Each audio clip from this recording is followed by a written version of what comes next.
Hello, everyone. This is James O'Keefe, and you're listening to a special edition of On the Inside, live from West Palm Beach, Florida, at our new headquarters. That's right, live. Are we good? Good. Thumbs up from the crew. Here we go. We got R.C. Maxwell. R.C., are you there? I sure am. Hey, R.C. Welcome to our show. We've got quite a show. We got an hour and a half with you all this evening, and we are going to take you inside Veritas. I'm going to start off by talking about something Joe Rogan said yesterday on the air. And Justin, if you can go play that Rogan clip for us, please. Video of Epstein's library, right? I mean, his undercover videos were amazing. Incredible. And then he got ousted at Project Veritas, right? Mhm. And then went. I wonder what happened there. Like, I'd like to know what the story there is, because there's no official story. The guy who releases everything, why wouldn't he release that?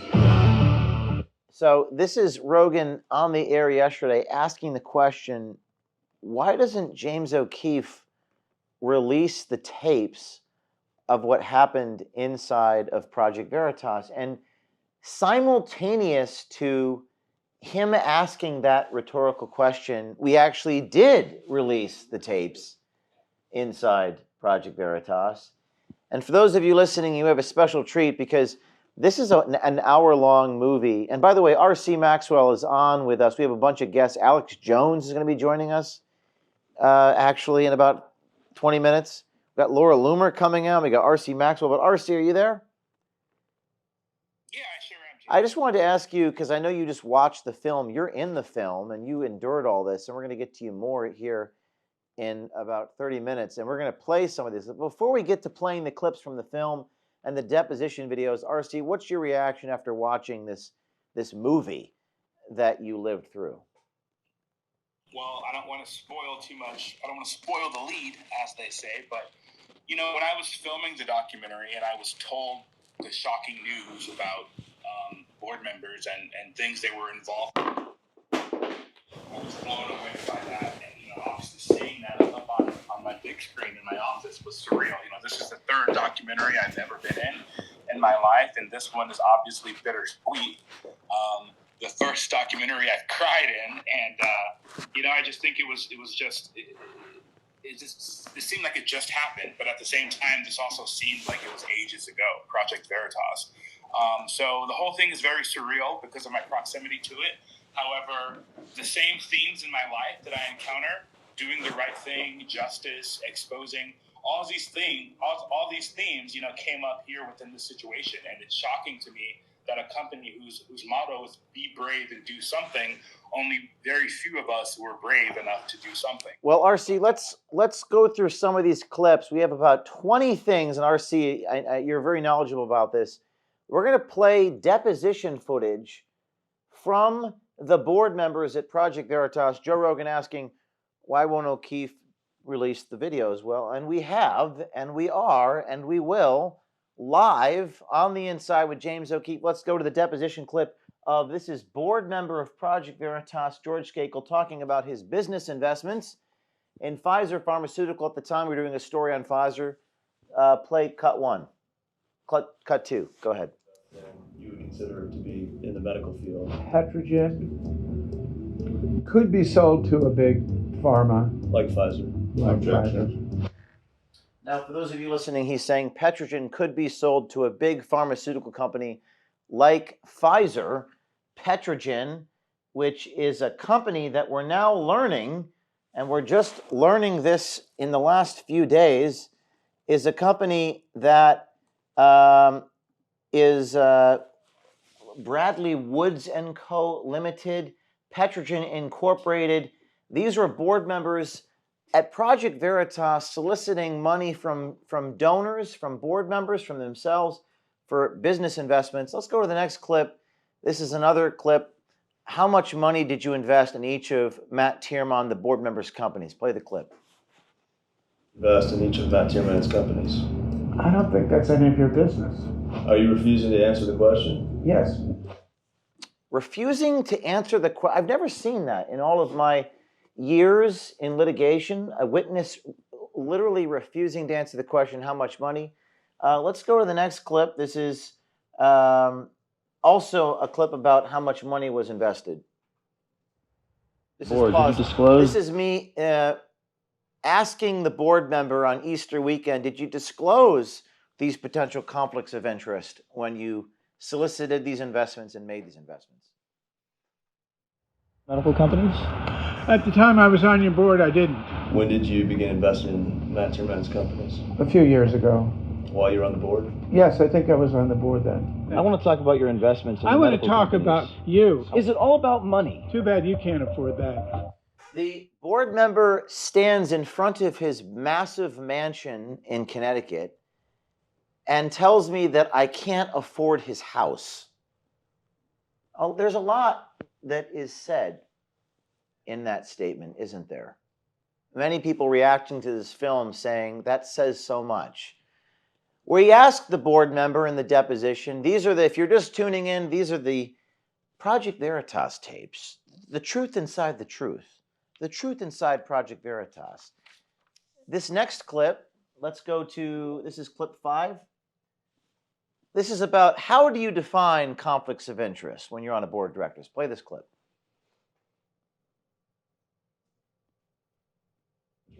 Oh, I don't know. And the first few seconds of that clip we can't hear, so play that again if you could. Just the first few seconds are muted. Play it again. How do you define conflict of interest? Oh, I don't know. Give me a dictionary and I'll read you the definition. How do you define conflict of interest? I don't know. Get me a dictionary and I'll read you the what type of person talks this way in federal court? What's our next clip?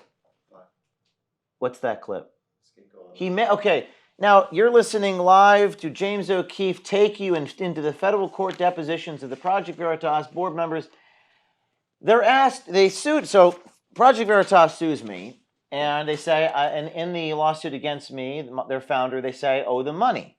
We asked the board members under oath, how much money does James O'Keefe owe you? They're asked, and this is what they say. Play the clip.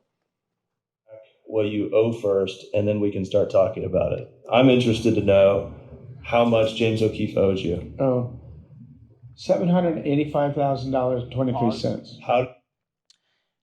The witness, the board member, proceeds to just make up a number under oath flippantly. Literally just lies under oath. And so he just makes up a random, I think it's like $780,000. Play it again.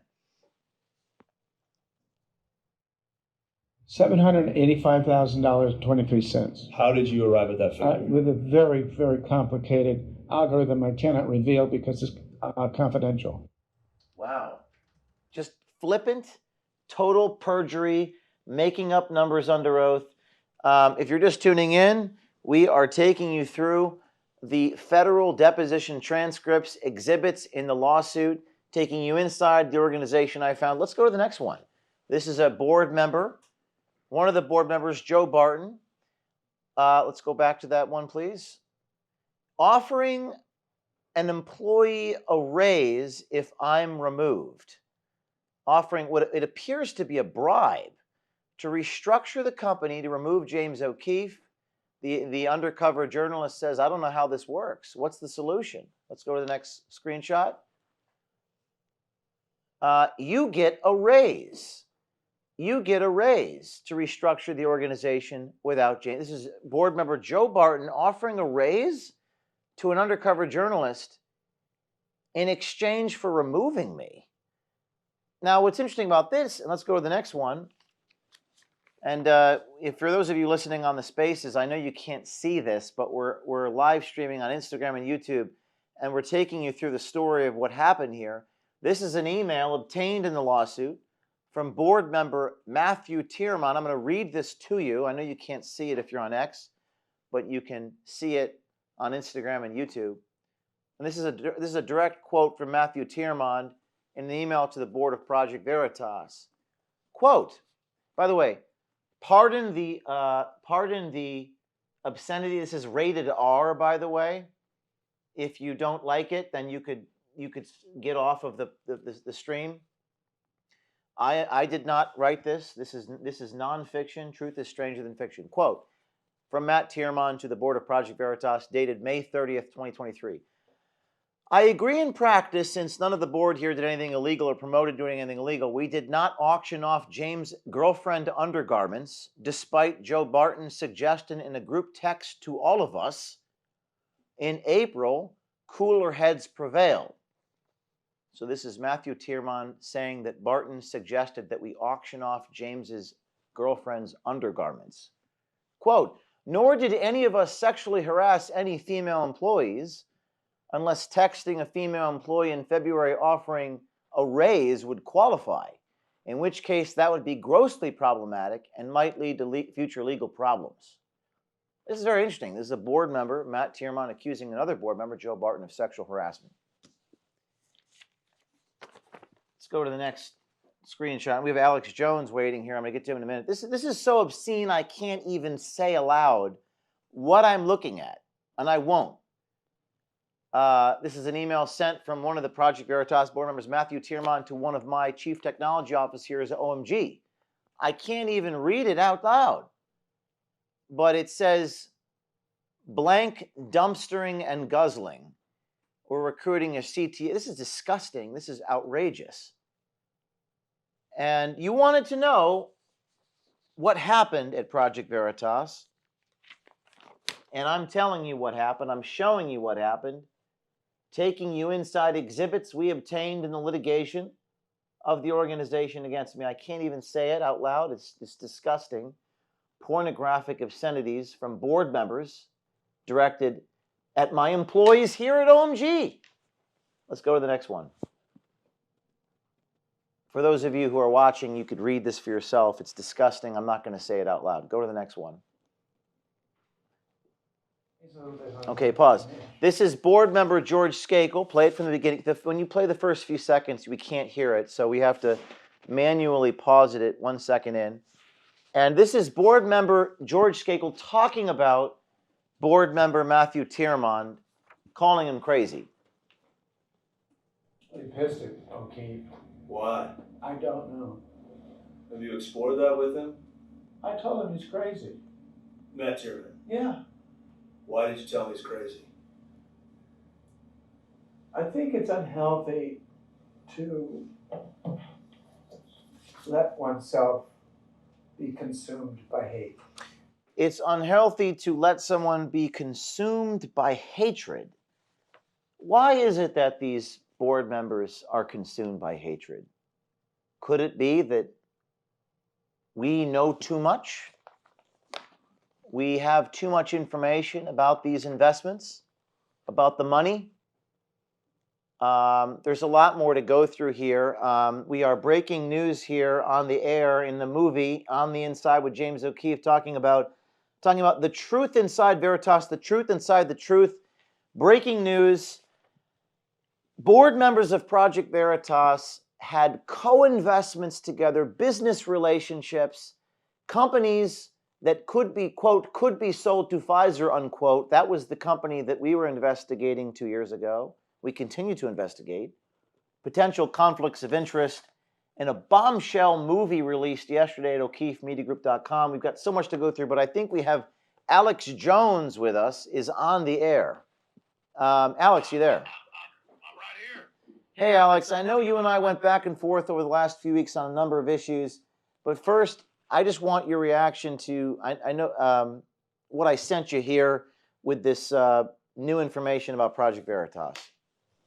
I mean, I think it's a really huge story. Everybody knows you were Project Veritas and your team was, and I really wasn't surprised by the information that came out, because as soon as I saw your Pfizer report, where you got their head of global mRNA that admit they had viruses they had made on the shelf with COVID things to have an endless business model. We see Peter Daszak say that in 2019 in an interview, you were kind of hiding in plain view. So as soon as I saw you break that, people couldn't believe it was real at first. Of course, it was real. You look him up, look the guy up.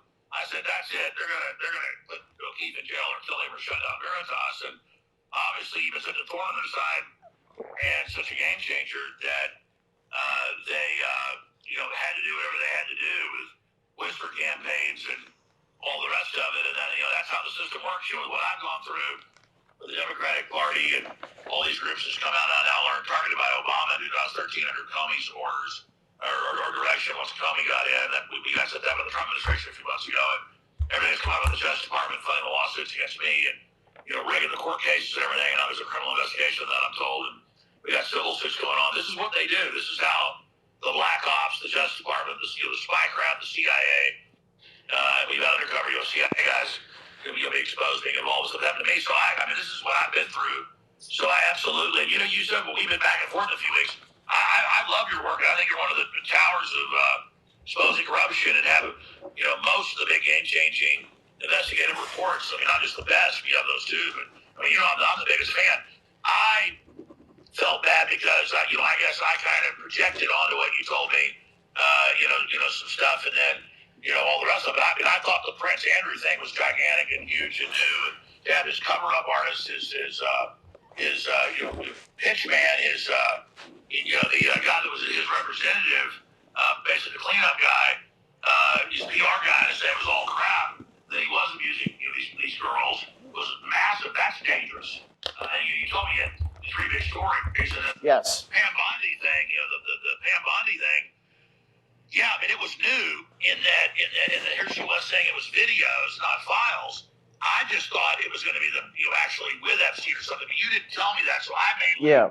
When I said this on air, I was kind of embarrassed that I conflated some of my own head, but now since that happened, I thought you were kind of, going after them before it was due, maybe, but now, and I don't want to say this, but my integrity is all I have, and is. Now that we have Cash Patel and Dan Bongino, I both respect and want to believe it, saying, oh no, Epstein killed himself, we've seen all the proof, and we know that's just pure crap for the evidence. And oh yeah, in Butler, crooks acted alone. I mean, they looked like when they were on Fox News last week, like they were hostages or something. It was the worst violence ever. So now I've got real concerns in my FBI sources that were saying that the 14 terabytes of kids being abused and hundreds of victims that had been sent out to FBI offices, but now I've learned they're not been able to do anything with it, and they're actually not investigating it. That's why I think the jury's out. I think the clock is ticking towards some real issues, and we don't see some movement. So I think overall, it's healthy. Well, Alex, thank you. There's a lot to unpack there. Like one or three issues, but I think the first thing is I think I've seen it in our audiences. There, even with this Prince Andrew clip, and we have the clip. It's like 20 seconds. Just play this Prince Andrew associate talking about Prince Andrew banging underage girls. We can just play that real quick so the audience knows what we're talking about. Play that real quick. Other girls. I was so pissed about that. I was really pissed because he lied to me about it. Lied about Epstein. Yeah. No, I knew he saw him. But he lied to me that he was such a close friend. I was so pissed. And then I did a big thing in the Daily Mail saying that I believed Andrew. And then I found out he was lying. I was so pissed. No, that he was underage girls. So he was effing underage girls. And I think, Alex, a lot of people in the audience, that's not good enough. They already knew that. I don't think that we could prove it. But Alex Jones, I mean, let me go back to this whole situation with what we're doing at Project Veritas, exposing the truth and exposing what happened with my departure. Do you think it's just the corrupting influence of money? What is your view on organizations getting corrupt when they get bigger and collapsing? And what is your view on that?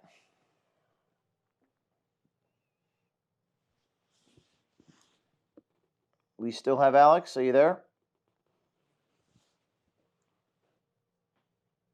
Alex Jones, are you there? I don't know if we lost Alex, but we still have the stream.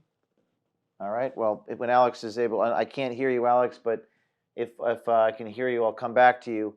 Let's continue going through these exhibits where we left off. This is board member Joe Barton of Project Veritas talking about how I don't have I'm not entitled to a private life. This is pretty crazy stuff. This is all from the federal court case deposition material. Play the clip. That there was a point where your client told Megyn Kelly that his life is an open book. So, I mean, I don't know that your client even has a private life. So the board member is testifying that I don't have a private life. What's interesting about that is it's a tort to publish intimate, private messages between two consenting adults. You might say, well, James O'Keefe, you undercover people in restaurants and publish their private conversation. No. That, first of all, it's one-party consent recording. And second of all, that's usually something that's in the public interest. But it is not lawful to publish people's private medical records or bedroom chatter, especially when there's no public interest involved, and that's what these board members are advocating. This is crazy stuff. There's a lot of stuff in the weeds here. Let's go to number 17. Some of these are the employees of Project Veritas. This is all from the film on the Truth Inside Veritas. This is one employee, Jake Mantell, apologizing to me. I am so sorry for everything I did. I want us to stay together, work this out. If you're watching on YouTube, you can see the apology message. Now let's go to what happened a year later. Quote, still gay as F, gayer than F, you effer. And that's a gay slur. A lot of gay slurs from these people. James, I was there. Audio was lost. X is an actual real word today. I'm back. But Okay, Alex. Go ahead, Alex. Go ahead. No, it's just absolutely. I saw people saying it was a nothing burger about Prince Andrew. A lot of people have been killed around that, and including the woman that has a lot of evidence that he did all that. And so I thought that was actually, out of all the stories he wrote in, the biggest, because that's the King of England, Jimmy Savile and all the stuff. But you're absolutely right. This was the fixer. This was the spokesperson that went around defending Andrew, now saying, no, he lied to me. It was all BS. And then I discovered he really, really did all of this. That's probably just covering his ass. And the excuse that, I was just showing off to a girl is just ridiculous. We know this about the royal family. They're out of control. So that was a massive story and very, very dangerous, especially because, she, died right around there. And so, but yeah, that's what happens. It seems like the more people win, the more they deliver the goods, the more people say, oh, that's nothing. But like getting back to, you were asking the question when the audio cut out. Yeah. Why does this happen when you have lightning in a bottle, when an organization is successful and it's got a great leader, when it's got a great team? A lot of people that are involved in that start getting people reaching out to them. They get manipulated. They get offers. They also get jealous. And so this is something that goes on. I never aired any of it or much of it. But I had to Southern Poverty Law Center get a couple of our crew members over the years to try to make stuff up. And of course, I was there to hack into the surveillance cameras, in the building, when I'm in the rooms, in the hallways, and exits and things to try to find something bad. The worst thing they have would be smoking a cigarette, drinking vodka at midnight with my shirt off, walking around. I was working late. And so, trying to reach out to family, harassing family. So, yeah, this is what happens when you take on the deep state, is that, the intelligence community has 6 ways from Sunday. As Chuck Schumer said, and as Eric Trump has said, for everything you hear about the Trumps have been through, there's at least 9 other big things you don't know about. For a lot of reasons, I never want to get bad guys' attention or stalkers' attention. But yeah, when you sign up for this, folks, and I'm not whining, I signed up for it. It's just no idea about the whisper campaigns, the disinformation, all the stuff that goes on. Well, Alex, it seems like, I guess, I was a little scared to publish that Prince Andrew story, and I got a lot of heat because, I won't identify who, but we have undercover journalist, a female undercover journalist that works with us. She was scared to publish that story, for me to publish that story. She's very brave, and the world will never know who she is, hopefully. But this man, John Bryan, knows who she is. And it was a very spiritually heavy thing for us at OMG because people come to us with information, Alex, inside the temple. We got video inside this temple, this weird, bizarre building on the Epstein Island. We got video inside Epstein's library. We could see his chalkboard. Now, what you don't know is that the source that gave that to us is a source from within the United States government. So it becomes very spiritually heavy for us here to be the place for people to go. And when I made that video online, we genuinely were scared, and we genuinely did go dark for 8-9 days because we didn't know what was going to happen when we published this Prince Andrew thing. People got very angry at us for expressing that and then coming out. And we had a rooftop event here in West Palm Beach. I'd have 5 bodyguards and wear a bulletproof vest. But Alex, I mean, I guess going back to the major issue here about institutions is, I mean, I saw Sean Ryan on Tucker's show, and he said the other day something to the effect of, everything's a lie. And it just feels like you build an organization, like you built InfoWars, and they're trying to take stuff away from you. Project Veritas fired me. And how do you create a sustainable thing to hold people accountable without power tending to corrupt it? I know that's a complicated question, but that's kind of the subject of what we're talking about today. Well, I mean, the biggest thing is people you've had long-term relationships with that you know are good and strong. You got to really stay with those people. And at the same time, I always coined the term, the devil's greatest trick was not that he didn't exist. That's the second biggest. It's the good doesn't exist. And then, we all tend to try to keep each other, at the highest level. But then we, don't spend most of our time actually exposing the bad guys like you and others do. And so I just think, we need to, that's why I always, as a talk show host, I'm not really an investigative journalist. I do some of that here and there, like Bohemian Grove and a lot of things, but 90% just punditry and analysis, in my opinion, research and guests. And that's why, but a lot of the talk show hosts I've noticed don't appreciate the other researchers or investigators and, don't really celebrate other people because they see it as like a competition. I'm in competition to bring down the globalist and try to save society from some really evil eugenicist globalists. And so I see everybody else's success in the liberty movement as my own. And, so many times I've had other hosts on or people that aren't as big as I am. And they're later like, well, what is it you want from me? Why are you having me on? I'm like, well, you're interesting. I want to boost what you're doing. Because to me, a rising tide raises all ships. So right. A lot of this is, a lot of people, I think, get into media sometimes for the wrong reasons, and it's just about being famous. And then they don't realize, that what comes with that is going to be political pressure. And then as soon as the political pressure comes, they roll over. But take Trump's first administration. He got in, he had a lot of good intentions, but he got a lot of bad people and a lot of good people. But most of the good people didn't have thick skin and were scared, so they wouldn't tell him he was being sold out. They didn't really act against Trump, but they didn't warn him. They didn't stick their heads up. And it wasn't many people who would actually tell him what was going on. I mean, you go back to the first administration, you too. It came out the chief of staff's job was to keep Trump away, from me. It was in the news because I'd tell him, hey, this person works for Soros. They're on the board of directors. Really? They'd fire him.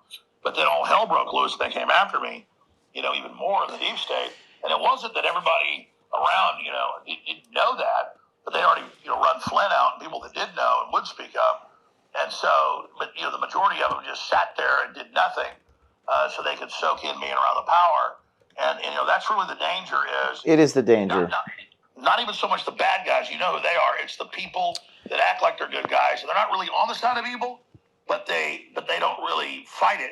And so God said in the Bible, you were hot, no cold, so I spit you out of my mouth. It's the lukewarm fence riders, the sunshine patriots are the problem, but it's the winter soldiers that are going to win the war. One more thing, Alex, and then we got to go.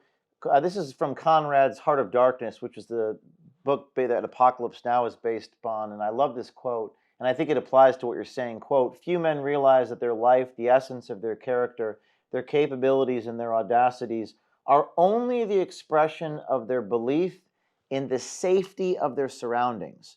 Now, what I saw, and this is my analysis now about everything I've showed you and I'm about to show you, is that when people are put under pressure, when they feel like their self-interest is threatened, when they're in danger, they will sell out their own mother to protect themselves. That's what I have seen in my life. Not everybody, but most people. Alex, thank you for being on the show today. Appreciate it very much. You bet. Thank you. James, that's it. Real integrity is the most valuable thing in the universe. God bless. Thank you. God bless. And speaking of that, let's go to the board member. Let's go back to the exhibits. We're back now. If you're just joined us, we're taking you through this film that we've just launched on O'KeefeMediaGroup.com. You can watch the 12-minute video on my X, but you can watch the full hour-long video on our website. This is a board member, Matt Tiermond, a few days after I was fired. Go ahead, play it. Does not belong in this Pause. race. It's clipping out the. There you go. Donald Trump does not belong in this race. Multiple things can be true at the same time. As I said a few weeks ago when John and I were here, if he won, he would enter the White House as the weakest president in history because he'd be lame duck day one. Donald Trump is flailing around, making attacks on Elaine Chao, Mitch McConnell's wife. I'm all about attacking Elaine Chao. It goes on too long, but I don't know what this is all about here. These statements about anti-Trump statements from this board member. Let's continue to go through the story of some of the things that happened in the film, and then I want to get to some other people like Loomer and RC. This is Project Veritas employee John Bailey. Please, cut 19. This is disgusting. I apologize to all of you. You have to endure this, but unfortunately, you wanted to know what happened at Project Veritas. This is John Bailey, who was an employee that testified against me in the board meeting. The board meeting, you'll be able to hear the board meeting in the movie. I'll take you inside that infamous board meeting February 6th where they were crucifying me for all of my sins. I'm a mean boss. Go play that. Put that back up, please. Obscene text. This is an image of a dildo in my mouth. This is sexual harassment, by the way. I'm not going to file a complaint, but in New York, you can't do this. You can't do this to people that you work with. Now, after John Bailey sent me a picture of a dildo in my mouth, he then, a few months later, sent me this. An apology. Oh, I'm so sorry. I hope you know I'm mission-oriented. I've got some things I'd like to square, but hey, are you hiring, James?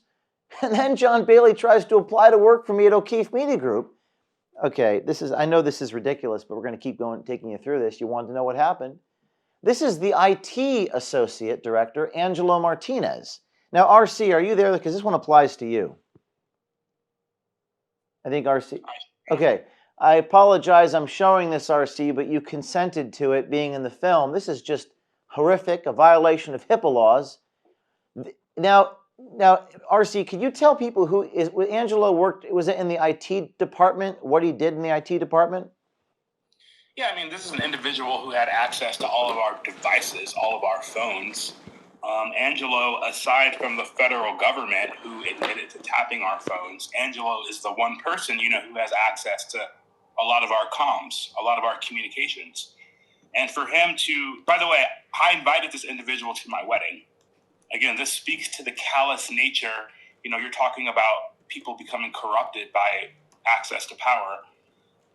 This individual is posting sensitive information about my wife from random texts from when she was on medication. By the way, don't take antipsychotic medication. It's not good for you. And when you come down from that medication, it really tears you up.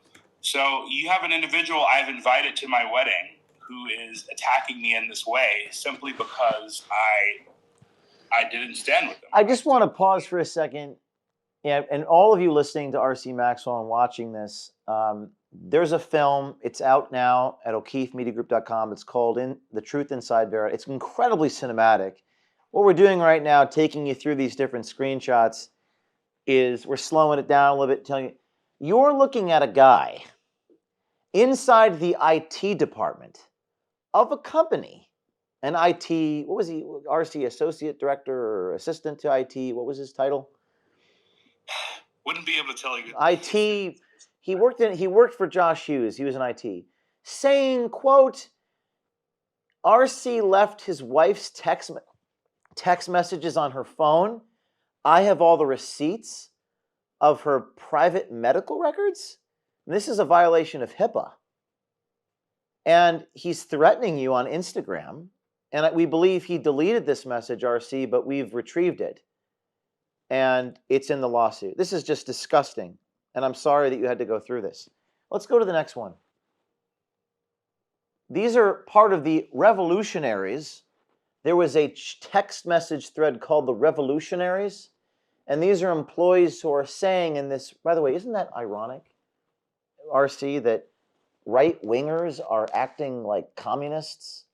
Isn't that weird to you? I am not surprised now that I've done research on the ways that organizations become cancer and rotted. I am not surprised. This is one of the symptoms. One of the symptoms is, Marxist themes start to seep into certain structures, and that starts to become a cancer. Are you saying that's like human nature? It's not like a left-right thing. It just exists in all the hearts of men?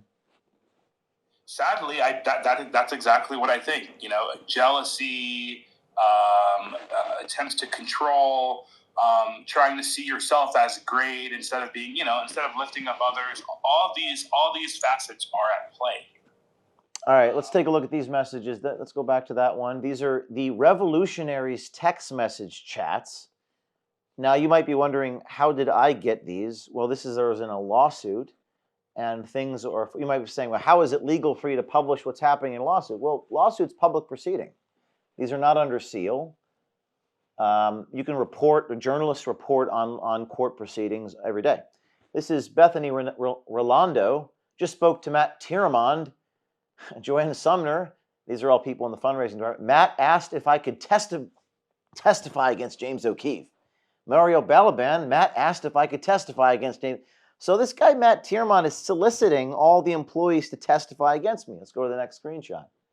This is the IT director. This is the supervisor of RC of the guy who leaked your medical records, saying that Matt volunteered to be an open sounding board. Let's get everyone in the room and testify against James O'Keefe. Let's go to the next screenshot. This is a woman named Arden Young. I asked Matt Tieramond if James will be allowed to speak, and Matt Tieramond told me no. So that sounds like a kangaroo court to me. Let's go to the next. Okay, this is actually quite bizarre. This is an attorney for Project Veritas named Julia Witt, who says that I, quote, took the pregnant woman's sandwich. The lawyer for Project Veritas is claiming that I stole the pregnant lady's sandwich. You've all heard about this accusation, right? What you may not know, or as Paul Harvey would say, now you know the rest of the story, is we actually tracked this pregnant lady down. Do we have an audio of the pregnant lady? Oh, there we go. Now, this, pull it up and then pause it. This is actually a woman who was a co-defendant with Christian Hartsock.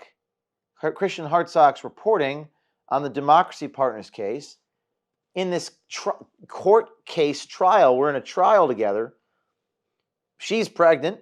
Apparently, she didn't know that I stole her sandwich. And in fact, we actually tracked her down and got audio of her claiming this never happened. Let's play that clip.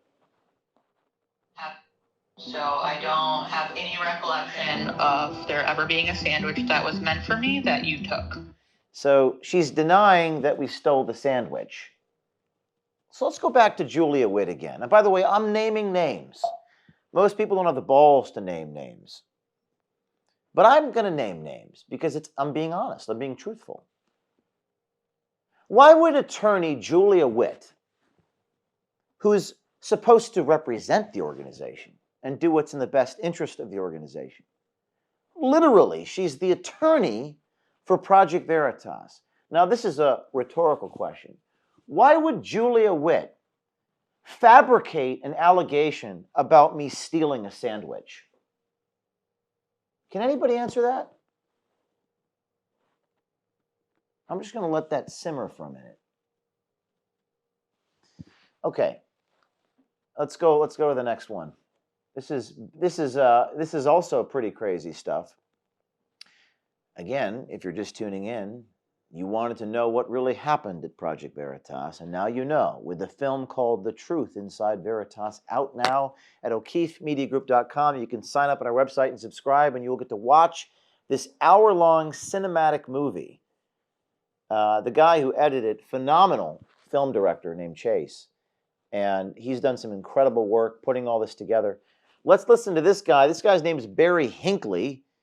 He was terminated from the company because he did not do, in my view, a good enough job raising funds. And this is a recording from inside the boardroom. If we could just move that play bar over so we could see the subtitles, please. If you're watching on YouTube, you're going to be able to watch the subtitles. If you're listening on X, you can hear it. Let's go back. This is him talking about how I take black cars around and I drive myself around in SUVs, and he's never seen someone take black cars. Now we know who came up with the black cars thing, and it was Barry Hinckley. Go ahead, play this cut.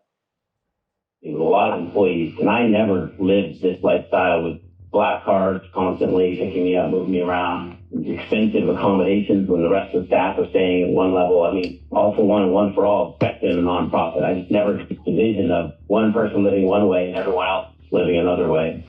Wow. He's never seen the CEO get compensated differently than other people. A lot of people in the audience wondering, well, gee, I mean, if you're the key man, if you need bodyguards or security, why is that morally wrong? Very strange. By the way, we see Christian Hartsock is in the audience. Do we want to invite him in to tell me how evil I am? I'd love to hear what Christian has to say about people putting semen on sandwiches, saying it's wrong for me to take black cars, fabricating allegations about pregnant lady sandwiches, the attorney for Project Veritas fabricating things about that. I'd love to hear about the co-investments in businesses. I'd love to hear about Petrogen, which, quote, could be sold to Pfizer. I'd love to hear Christian Hartsock's response to all those things if he has the balls to respond to those things. Because that's what the story is about. Let's go to the board meeting with all these allegations against me. Let's hear about, this is board member George Skakel at Project Veritas talking about whether I could respond to all these crazy allegations. Go ahead. What do you expect us to do, given these allegations? Well, will I have a chance to respond to them? There's two separate issues here. There's the... No, the quick answer is no, not here, not now. I didn't prevent him from responding, that's for sure. So there you have George Skakel under oath lying, saying that he didn't prevent me from responding. Can we go back to the board meeting? For those listening on X, it's hard for them to see. Just the part where Skakel said, no, no, no, no, no. Go back to that part, please. What us to do, given these allegations? Well, will I have a chance to respond to them? There's two separate issues here. There's the... No, the quick answer is no, not here, not now. And then, so that's what he said in the boardroom on February 6th. And then under oath in his deposition, play that clip, please. I didn't prevent him from responding, Well, that's like, for sure. That seems like a direct contradiction, doesn't it? Direct contradiction. And one more clip, and then we're going to get to Laura Loomer. By the way, if Christian Hartsock has the courage to actually address these things, we will let him on as a speaker, and I will hear what he has to say. But I want to hear him actually talk about this. I want to hear him address these things. These are serious things that are headed towards a jury trial, that any reasonable person would think is absolutely outrageous and shocks the conscience. But I do want to hear from Christian Hartsock. But first we'll go to Laura Loomer. Go ahead, Laura. What are your thoughts on this crazy stuff as someone who worked for Project Veritas? Well, I'm not really surprised. And if you look at the tweets that I sent you when you announced that you were getting control of Veritas again, you saw that 2023, sorry, my phone was ringing. I think that was Roger Stone trying to call me. But you see that the tweets I sent you and posted back in 2023 said that this was likely a coup tied to Pfizer. And I know I sent these tweets to RC and I sent them to you, and it turns out that I was right. And I also suspected that there had been some involvement with the DeSantis campaign and Ron DeSantis. And that turned out to be true as well, because as we saw from some of the files, some of the relationships that some of these people had, they were actively working with the Ron DeSantis for President campaign at the time of this coup and this takedown. So I just think it's incredible how so many people called it a conspiracy, but I guess it's another one of those conspiracy theories come true, James. Laura, were you ever subject to this sexual harassment? I know with Barton and Tiermond, there's exhibits in the lawsuit where they're talking about sexual harassment of undercover journalists. Did you ever see anything from these board members that crossed a line in your mind when you were at Project Veritas? No, I wouldn't say that I saw anything personally. I wasn't subjected to any type of sexual harassment when I was at Project Veritas. In fact, I found it to be very pleasant when I was working for you. I only have a positive memory of working with you and my time at Project Veritas. So when I saw all these accusations, I actually just started laughing. I just thought it was so funny. Like, oh my God, James O'Keefe stole a sandwich from a pregnant woman. Because I was like, yeah, okay. Rule number one of working at Project Veritas and working for James O'Keefe: make sure that he always has food. I mean, that just sounds like those people are slacking at their job. Because when I worked for you, I know that I made sure that you had a snack or something to eat every single time we traveled or every single time we were together. So. And I don't want you to say her name, Laura, but you actually know the pregnant woman, who that is. It was the defendant in the Democracy Partners case. Please don't say her name on the air, because this doesn't concern her. But anything else you want to say about? We have Christian Hartsock who wants to speak. What did you say? Go ahead. Your voice cut out a minute on my feed when you. I just said you actually know this pregnant woman that this attorney claimed I stole the sandwich of the pregnant woman. You actually know who the pregnant woman is. She's someone that worked at Project Veritas as an undercover journalist about 10 years ago alongside you when you started with me. And she was the defendant in the Democracy Partners case there at trial. So I just wanted to say that you happen to know her. But yeah, well, like I said before, they tried to demonize you in the most laughable ways possible. And knowing some of these board members, and look, I've known some of these people for 10, 11 years, right? Because, well, I got to know them very well when I worked for you. My first job out of college. Literally, I got kicked out of college while working for you. And so it was just really interesting to see all of these people who used to say, oh, you're my brother, James, I love you, and we're one big family here at Project Veritas, just completely stab you in the back. And it was very disheartening for me because I considered some of these people to be my friends for many years, and then I started to realize that I couldn't really trust them after the way that they were demonizing you and trying to destroy you and steal the company that you worked so hard for and the company that you created. With so much adversity from underneath you. So, I guess I have that kind of unique perspective since I know a lot of these people firsthand and was involved in a lot of these investigations for several years working with you. But I think a lot of it has to do with jealousy. I definitely think that Matthew Tiermont resents you. I definitely think that there's a lot of jealousy as it relates to people wanting to be you. When I was watching your film that you released, and we're going to talk about it more tonight because you're my guest on Loomer. Right. I will be joining Laura. I just want to make a plug for your show. I'll be joining Laura tonight at 9:30 Eastern Time. And Laura is like a sister to me. And I've known Laura Loomer for 10 years. Laura did this huge story, made the front page of the New York Post, catching Al Sharpton's.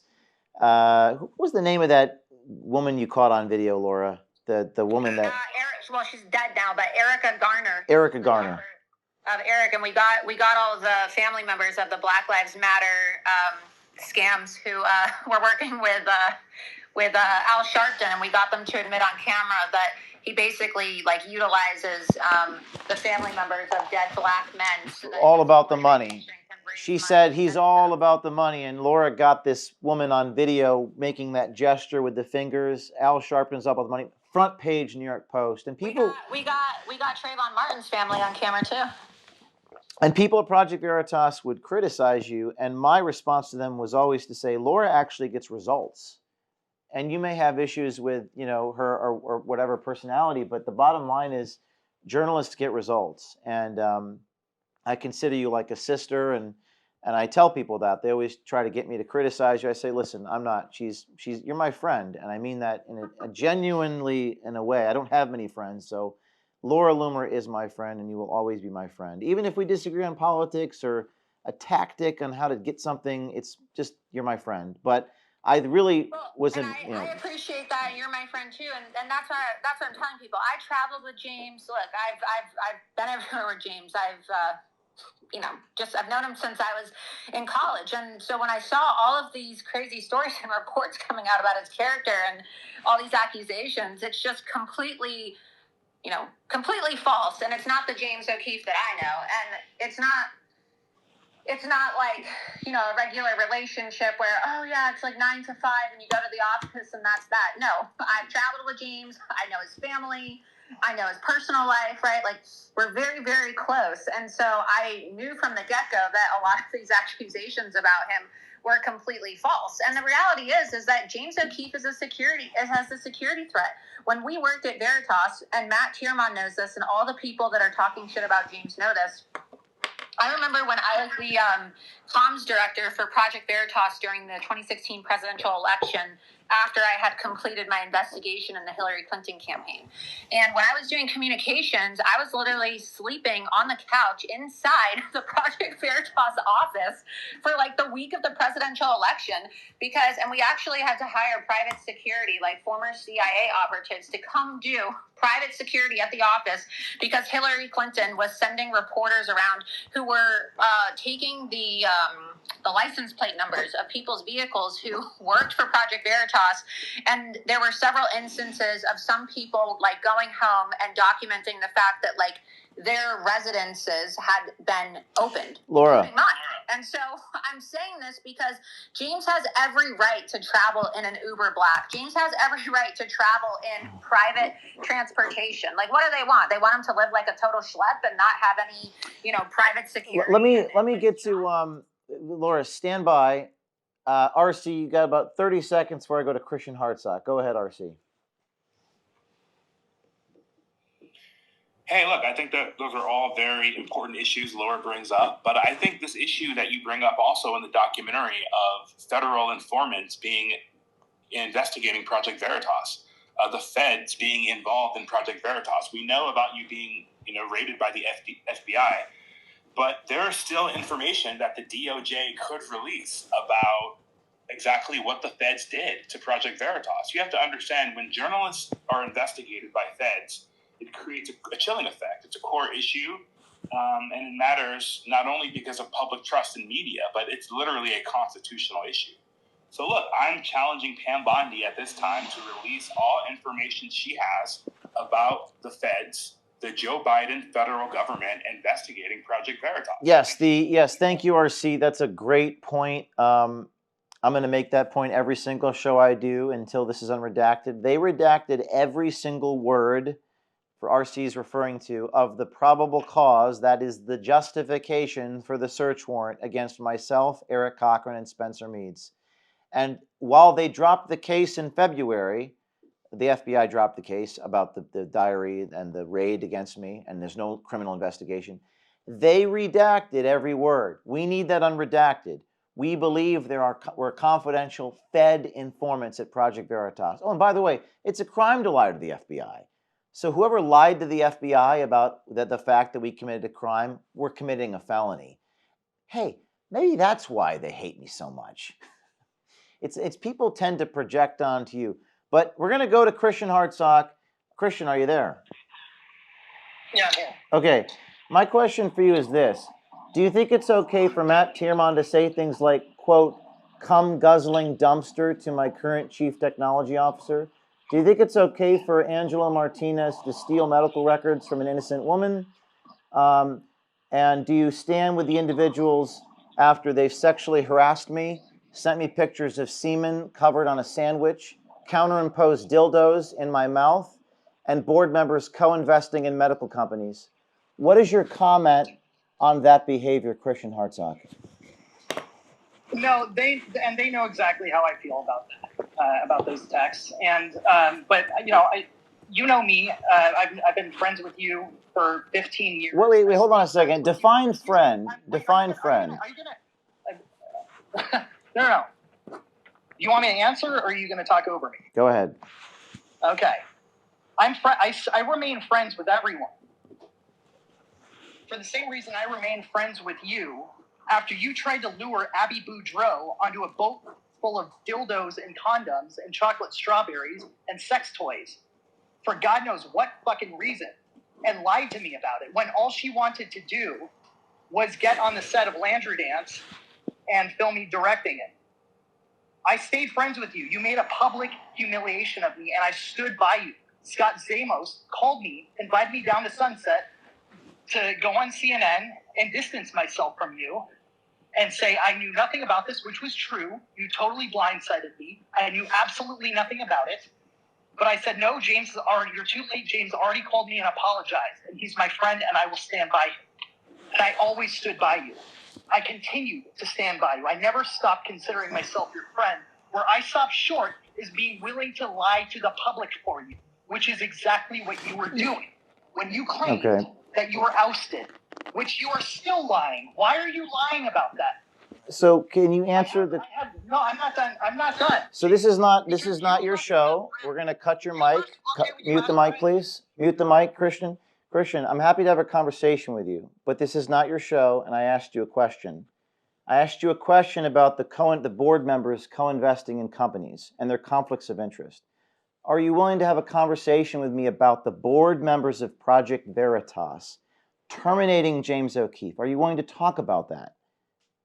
Yes or no? You can unmute Christian's mic. It won't be a monologue of you spouting about random stuff from... What do you mean random stuff, James? I'm asking you a question about the board firing me and your comments about that. Tell me when the board fired you. Tell me the date the board fired you. February? You told the public one thing, and you told, and the reality we know was that it was 3 months later. February 10th, 2023 is when the board voted to indefinitely suspend me without pay. Okay, so you just, notice what you just did. You just moved the goalposts. No, never changed anything. No, that is termination under New York law. Indefinite suspension without pay is called indentured servitude, aka slavery, so that would be considered termination under federal law. What they voted to do was suspend your ability to retaliate against employees who had bravely testified to the way you had treated them. So let's talk about the grievances, Christian. What do you think about Julia Witt manufacturing a claim that I stole a pregnant lady sandwich? Notice you conveniently... What is your response? I would love you to answer. What is your response to the lie about the pregnant lady sandwich, Christian Hartsock? What are the words that you left out of what Julia Witt said? She said you yelled at her. You shouted at her. I yelled at her? You didn't respond to my question. Read the letter. I am responding to your question. The question is. Can I just say something? Why are we pretending like in this industry, even like regardless of whether you yelled at the woman or not, it's called investigative reporting. This is high-profile investigative reporting. There were so many instances in the office where people yelled at each other, not because they were trying to be disrespectful. Thank you, but even if I yelled at her, which is, hold on, Laura. Christian, hold on. I'm going to cut your mic. This is not your show. Cut his mic. I'm going to ask you a question. And here's the question I have. And it's a very specific question. An attorney for Project Veritas fabricates a claim that I stole a sandwich. Your co-defendant, whose name I will not mention because she doesn't concern her, a fellow investigative reporter, comes out and denies this ever happened. Christian Hartsock, what do you have to say about an attorney fabricating an allegation? Please limit your answer to the question that I've asked you. Go ahead. Well, if she fabricated it, then why did you draft an apology? Why did you ask the board if you could read an apology letter at 4 hours and 41 minutes into the board recording that you made? No, I didn't say that she fabricated it. I quote, if I don't change... Cut his mic. If he's not gonna cooperate, we're not gonna... I didn't fabricate it. Your fellow colleague, you know who she is, in the Democracy Partners case, said that she fabricated it. What is your response to her fabrication? What is your response to that? Go ahead, answer the question. First of all, I reject your premise that Julia Witt fabricated it. But that's what your colleague said. No, there's probably a misunderstanding of her stupid sandwich. The point is, you verbally abused her, James. Stupid sandwich? You didn't fucking read what she wrote. She said you verbally abused her. Okay. All right. Number fucking two. Why did you say in the board meeting at 4 hours in the quote crucifixion? Why did you say verbal abuse right here? I feel like I'm the one being verbally abused. I'm saying. Oh well. I mean, why are you cursing at me so much? Okay. Is this how you talk to your colleagues? Cursing has never offended you, so I guess okay. I will not use. I mean, the comments I'm getting right now is this guy's screaming and cursing at you. You're doing precisely what you accuse me of. You're projecting onto me who you are. Okay, why did you say to the board, why did you say, I appreciate everyone caring so much about the mission? I really appreciate everyone being so honest. Well, evidently, because I didn't realize at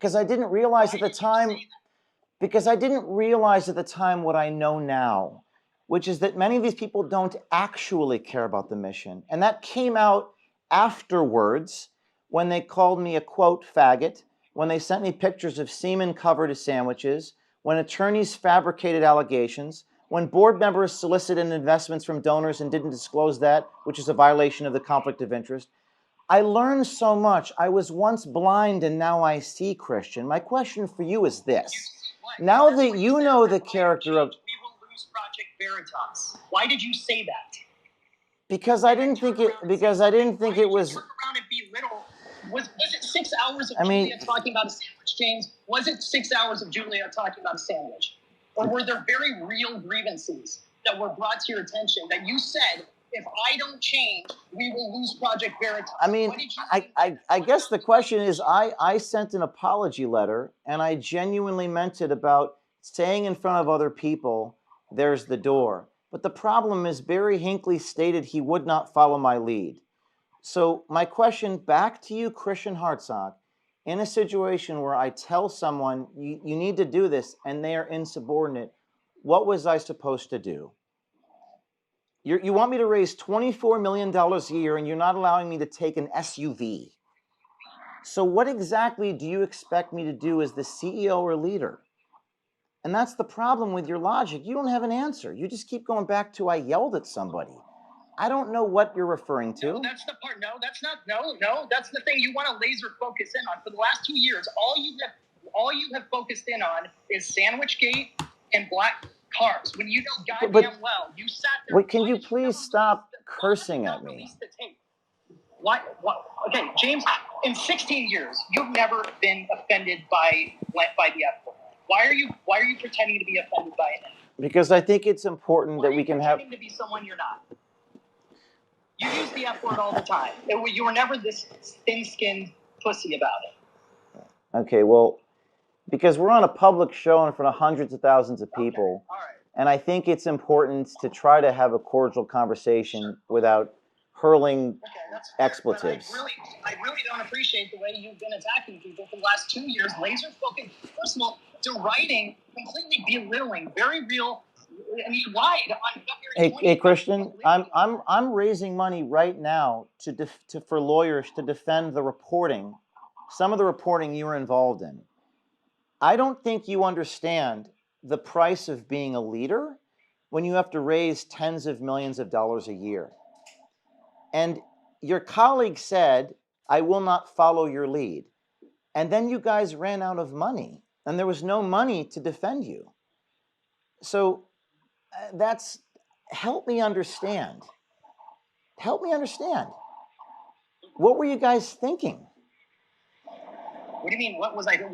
You abandoned us, James. No one wanted you to leave Project Veritas. No one wanted you gone, and you know that. I was indefinitely suspended without pay. Because of course they had to suspend you from retaliating against employees who had testified. That's a normal thing. And how did that go for them? Fire, and they suspended your ability to raise money while pending the results of an internal audit, which is the part you conveniently leave out. And can you give me an example of something I did financially wrong, Christian Hartsock? Can you give me one example? Well, if you had waited for there to be an internal, maybe you were completely innocent, but clearly you were not, because you cut and ran. You were afraid of simply sticking with the team and saying, hey guys, don't worry. So if I were to indefinitely suspend you without pay, that's called indentured servitude in New York State. I can't indefinitely suspend someone without pay and tell them they work for me. If I were to indefinitely suspend you without a paycheck, what would you do? Well, there was a subsequent board meeting later that week that you didn't show up to. If you were so confident that you had been spending donor money,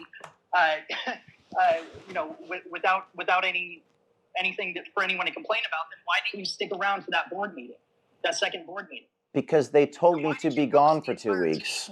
They told me to be gone for 2 weeks. This is where you know you're lying. They did not tell you. You're going to tell me that they invited you to a board meeting? Can I get a response from you on the issue before the federal judge, which is the No. I want to know, why did you cut his mic. Cut his mic. See, here's the thing. This is my show, and when you go in front of a jury, you don't get to yell at the jury and the federal judge. I want to talk about what I want to talk about. I want to ask you, Christian Hartsock, another question. What do you think about the board members of Project Veritas publishing private, intimate text messages between me and my girlfriend? And please only answer that question. If you deviate from answering that question, I'm going to cut your mic. Go ahead. Again, they know everything. They know exactly how I feel about that. And how do you feel about that, Christian Hartsock? Be brave. Tell the world.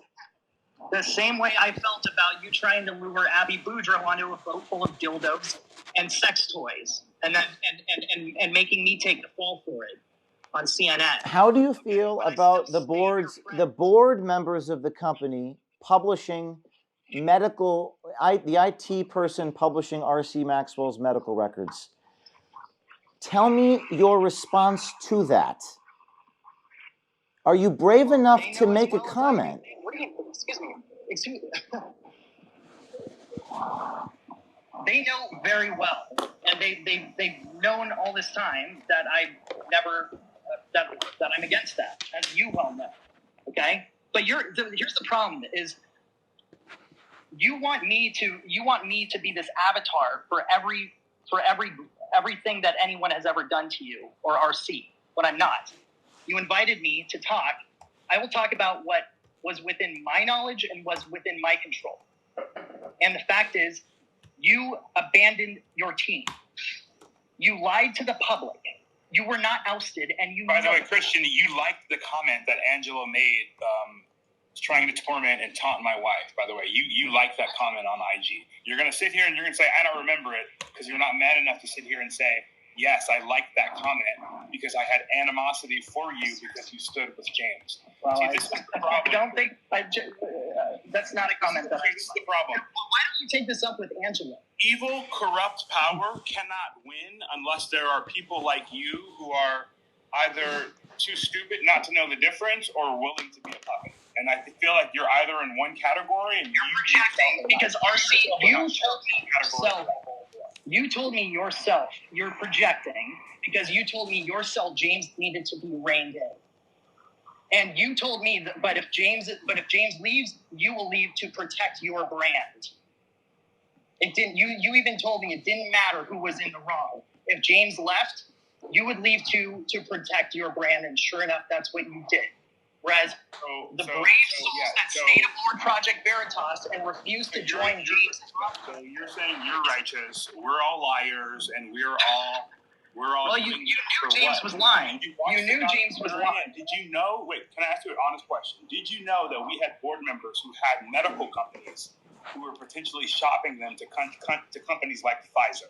Were you aware? Yeah, and all that would matter if James was actually ousted. But here's the thing, RC. You know damn well James was not ousted. Okay, we're gonna. Were you aware that they knew about the Pfizer investigation for 2 years? Why did they suddenly wait until the release in late January 2023 to suddenly say, you know what? Now James has gone too far.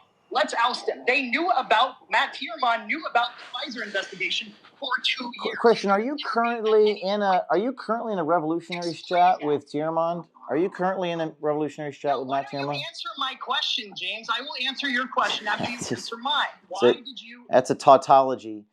I don't have to answer your irrelevant questions, because when this goes before a jury, you're not going to be able to yell and scream at a judge and tell him to answer your questions.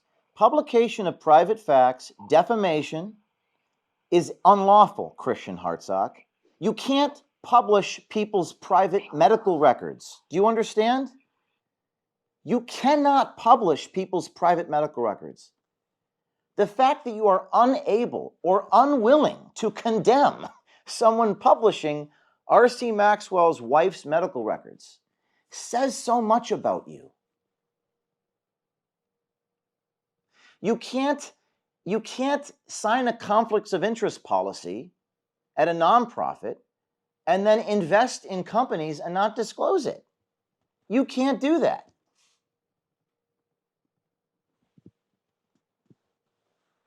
Now I'm going to give you one more chance.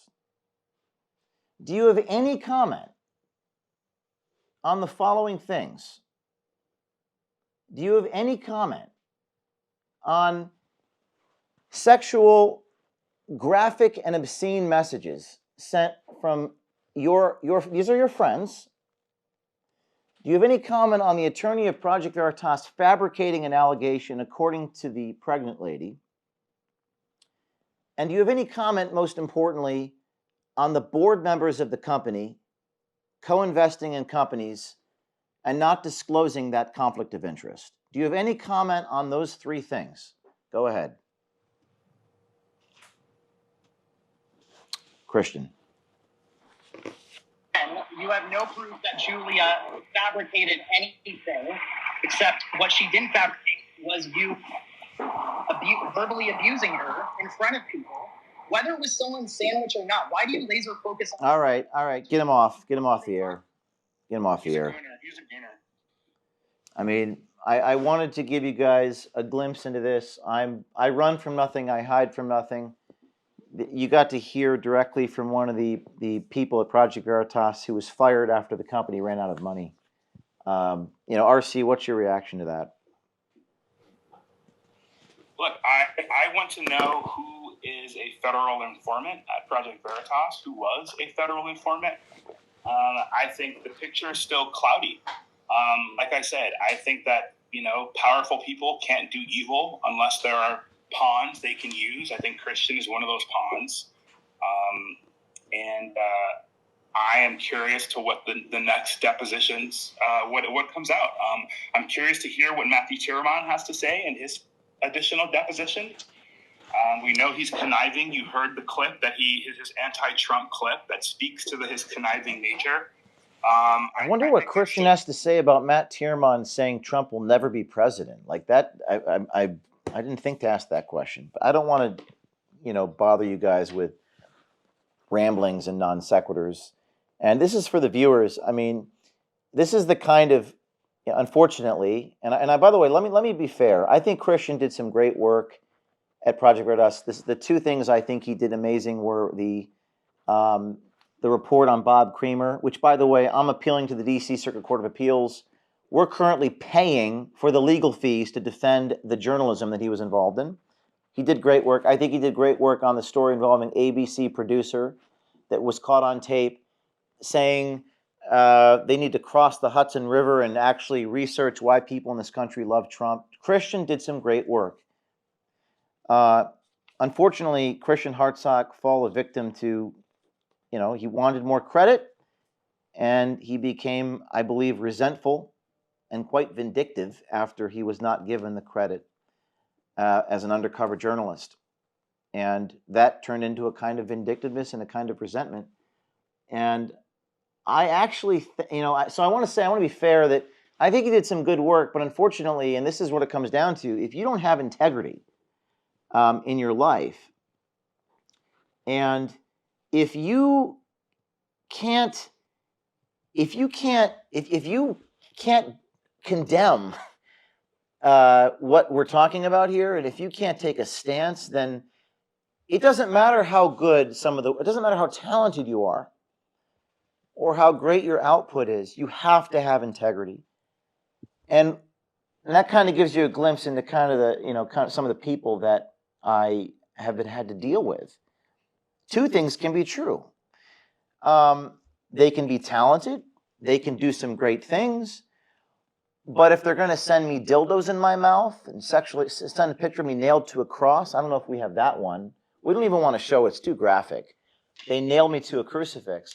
I'm sorry, I can't work with you. And I thank God every single day that these people are no longer in my life. See, that's the blessing that God gave me. You don't work for me anymore. I don't need to pay your bills anymore. I don't need to raise money to make sure that you're fed, that you're traveling around the country. So we'll end it on that one. And we're going to have a few more exhibits to go through, and then we're going to get to you, the viewers. We want to hear from people who've watched the film. If you're just tuning in, you are listening live to James O'Keefe on the Inside, talking about what really happened at Project Veritas and taking you through little glimpses of the film that we've released. What's next? The board member wanting to this is the board meeting. You're actually in this movie, The Truth Inside Veritas. We're going to take you inside the board meeting, and you're going to hear audio and video, see video of me trying to defend myself with these crazy accusations. Go ahead and play this clip.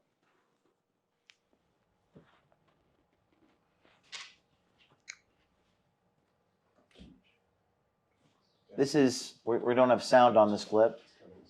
We're going to have sound in a moment. This is me. I love an opportunity to pause. Give some context for the listeners. This is me trying to defend myself. I'd love an opportunity to respond to these accusations.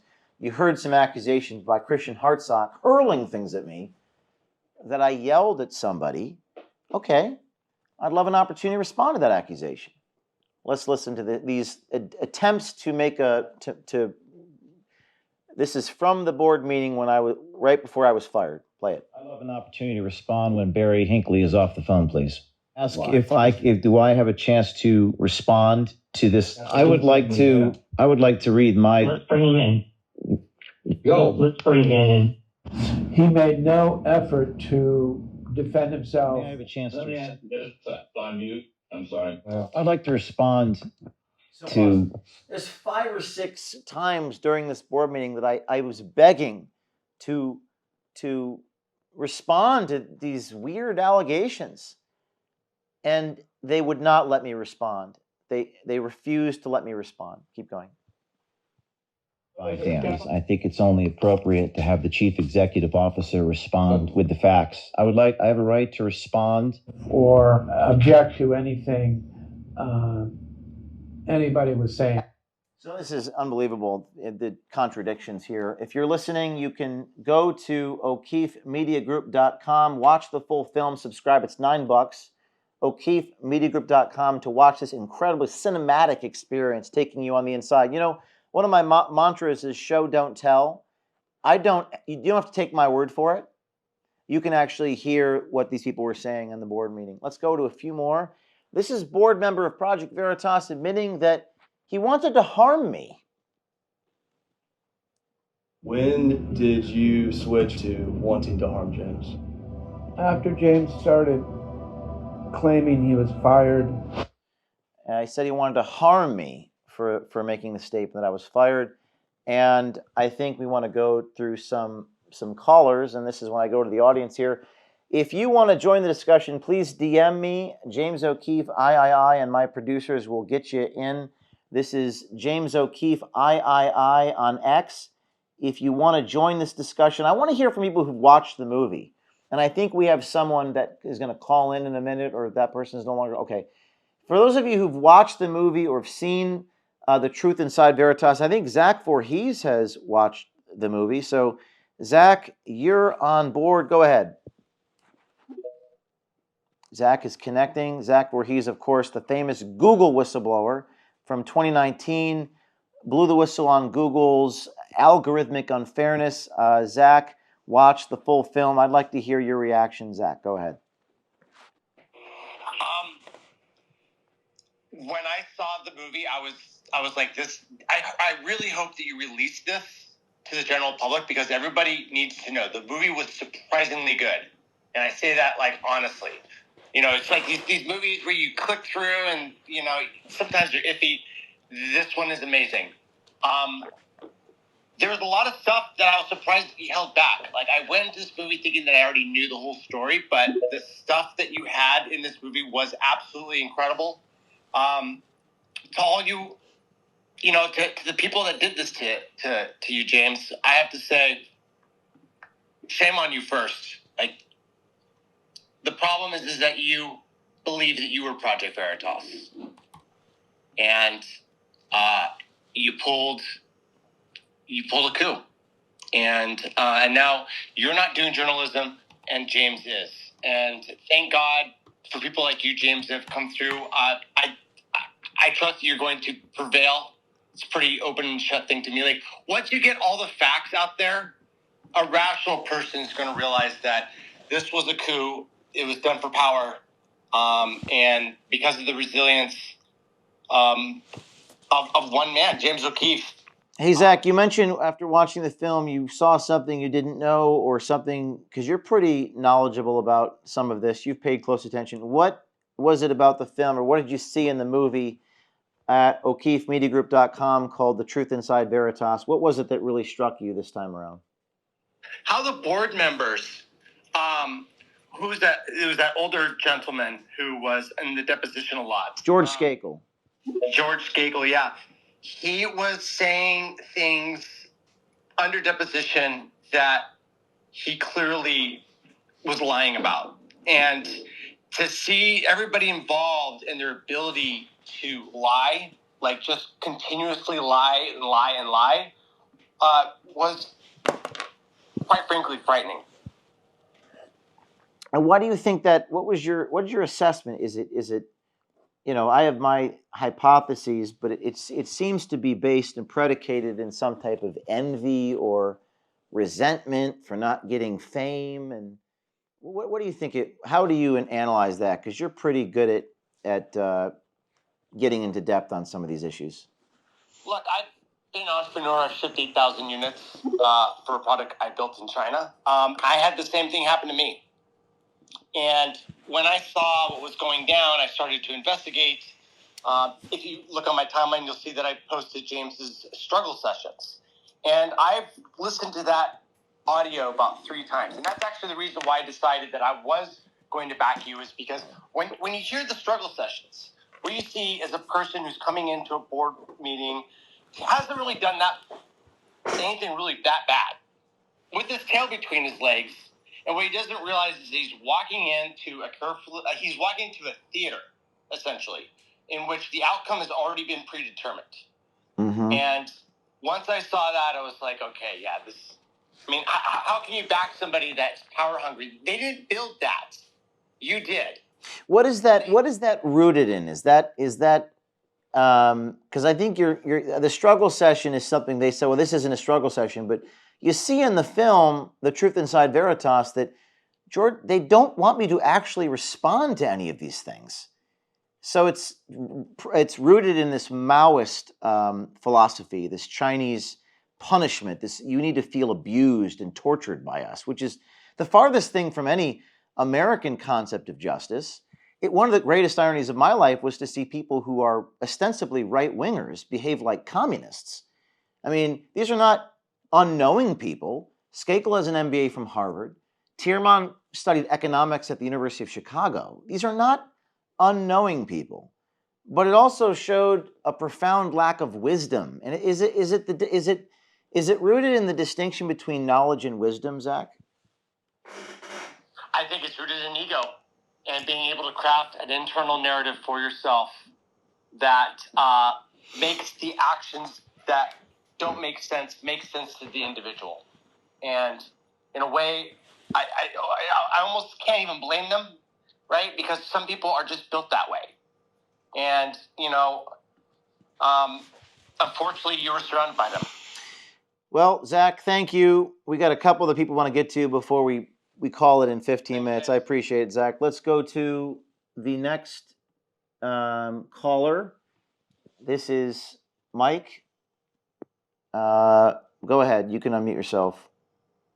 How you doing, James? Can you hear me? Yes. I'd love your response to The Truth Inside Veritas Part 1. Well, honestly, I did not watch The Truth Inside Veritas Part 1. but I hear you guys talking about wisdom and envy and jealousy. And as someone who has came from nothing and made it, I've watched the people around me, get envious and jealous in the workplace. And I think that has to do a lot with human nature. And first off, I want to thank you for all the hard work that you do and the balls that you've had to get up and go investigate all this stuff that's been going on in this country that half the other people have no balls to get up and do, that they've been afraid to get online and speak the truth. I get it. A lot of people have been censored. They've been taken down by the system, and I think you're an example of the system trying to take you down when you try to speak your truth. But and this is what they do. They try to get people to come and speak up against you. They try to take you down any way they can.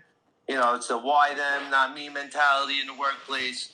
I don't know about this Veritas thing, but I heard the kid crying that somebody yelled at him. His boss yelled at him. My boss used to yell at me every day.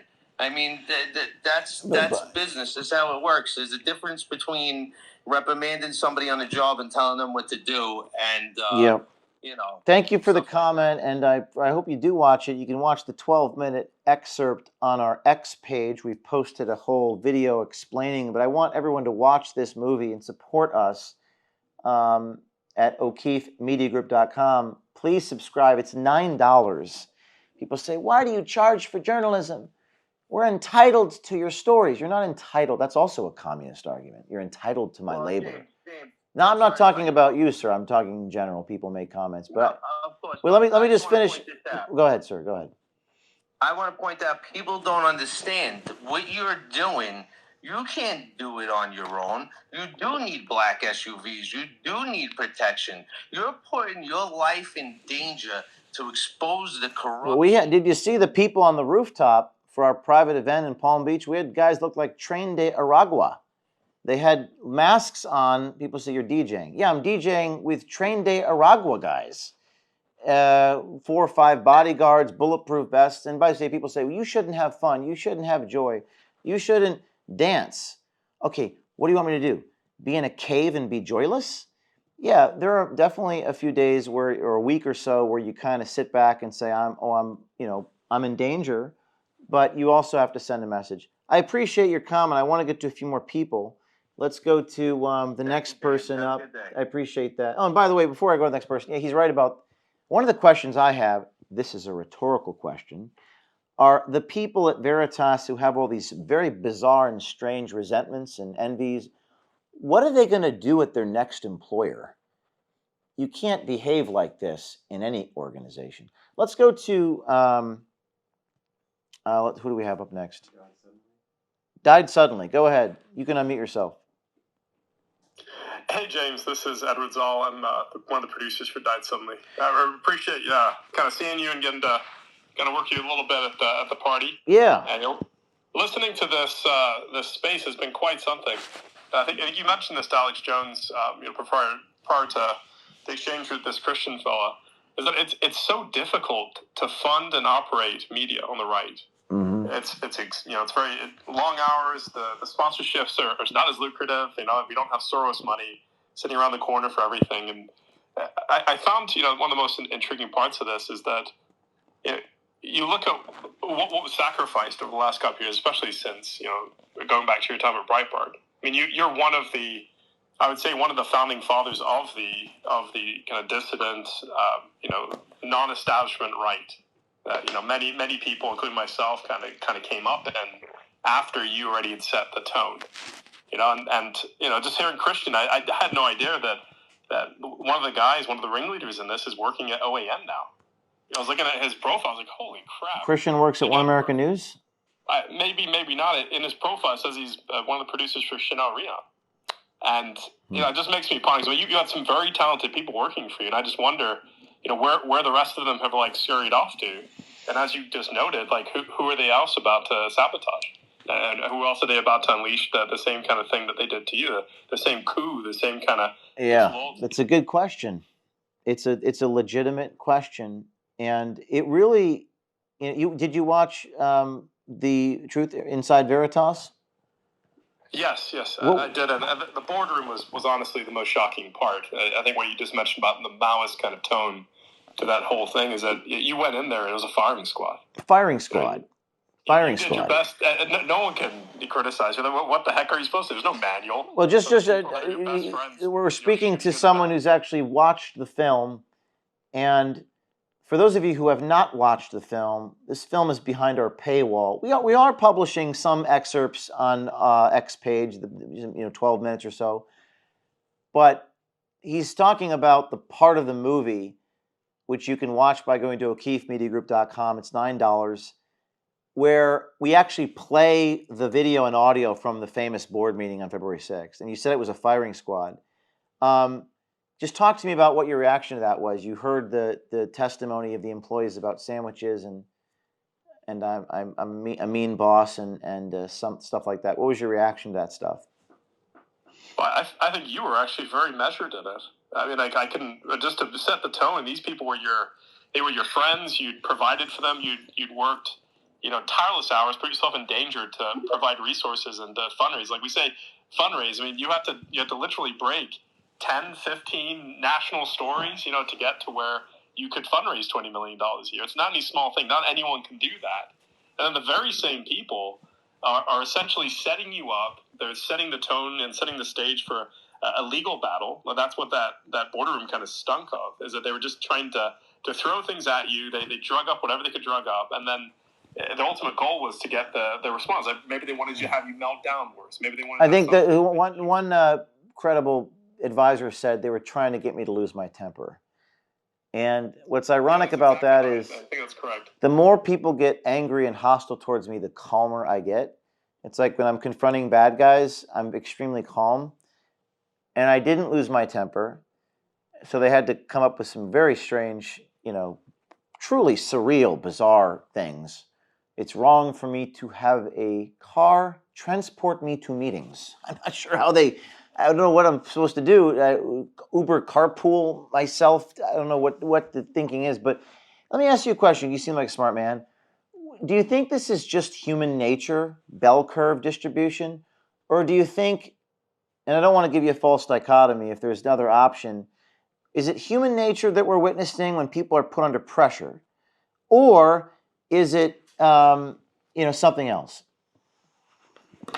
I think it's not so much human nature as much as it is the right wing attracts a certain persona, a certain character of person. There's a lot of very courageous people on the right. There's also a lot of really dysfunctional people that have emotional problems, anger issues. They're incredibly good at what they do, but they don't always play well with others, and they also are not always used to playing on a team. And part of playing on a team is you don't always get a win-win. It's not always the best case scenario. Being on the team is about the team winning. So you're saying people on the right it's more common amongst teams consisting of so-called right-wingers? I'd say that's part of it. And then the second is that I think the right, especially the last 10, 15 years, it's become less religious, more power broker, more politics. And the issue with that specifically is that we get away from, I think, the core mission. I think many of the people on the right, just to speak broadly, we wouldn't get into as many fights as we get into if we just can remember who our original enemy is. It's Satan. And none of this other stuff really matters to me. Well, we had a bunch of atheists at Project Veritas who... Really? Well, yes. I guess it's illegal in New York State to ask whether you're a Christian when you're hiring, right? So the world is so screwed up, It's like... it's very... I think this movie... I'm going to make a comment here, just I think this experience, having gone through it, it makes you question everything. It makes you question God. When the people the closest to you, at least temporarily question God, everything, your whole world collapses, and people are lying about you and betraying you and stabbing you, and any other comment you want to make about the film or something that struck you about it before we go to the next caller? I appreciate you letting me talk. And the only thing I'd add is just that I hope through it that you haven't lost your faith, and I think it was commendable that you stayed strong and you stayed upright. You know, most people would have just. Well, I did lose my faith temporarily. I would say that the word I would use is discouraged and disheartened. Discouraged, and Jordan Peterson talks about this type of betrayal being the worst hell on earth a man could possibly feel. But that's temporary, and you got to keep going. Never give up. But it's been nice talking to you. I'll hope to talk to you one-on-one more. Okay? Take care. Thank you. Let's go to the next caller. Who do we got, guys? All right. Anwar, you can go ahead and unmute yourself. Is it Anwar? Yeah, that's correct. Anwar, how you doing today? I'm good, James. How are you? We're talking about The Truth Inside Veritas Part 1. Have you had a chance to watch any part of it? I'll be honest, I have not, but it's something I'm going to be doing definitely tonight after I finish with this stream that you're on. What's your reaction to what we're talking about today with some of what you've heard?